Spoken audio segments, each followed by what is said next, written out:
শুভ জন্মাষ্টমীর সকাল সব্বাইকে। আজ গোপুসোনার জন্মদিন, ওই জন্য আজকে আমি একটা ছুটি পেয়েছি।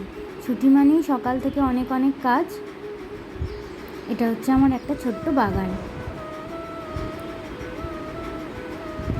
ক্যাকটাস, অর্কিড, অ্যাডেনিয়াম ফুল, এগুলো সব মোটামুটি রেখেছি।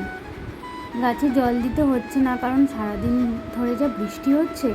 দেখুন, অ্যাডেনিয়াম গাছটায় দু রকমের ফুল ফুটেছে, গোলাপি লাল দুটোই।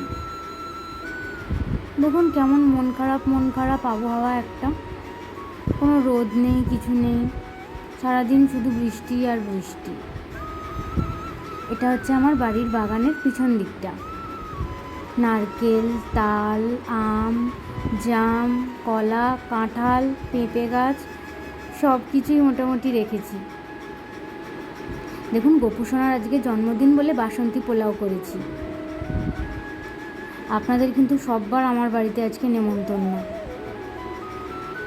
আবার খিচুড়িও করছি, মুগ ডাল, বাড়িরই গাছের নারকেল, ওই নারকেল দিয়ে করেছি।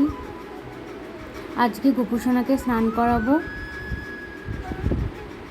আজকে সে আবার নতুন জামা পরবে। কালকে অফিস থেকে ফেরার পথে একটা নতুন জামাও কিনে নিয়েছি, জন্মদিনে সকাল থেকেও পরবে। ওই জন্য জামাটা কেমন হয়েছে বলুন তো? আমার তো ভালোই লেগেছে, আর গপুকে পরেও বেশ দেখুন ভালোই লাগছে। কি মিষ্টি লাগছে না বলুন? কেমন গপুকে লাগছে? আর আপনারা কে কে গোপুসোনার পুজো করেন আমাকে একটু জানাবেন তো। ওকে, আজকের জন্য টাটা।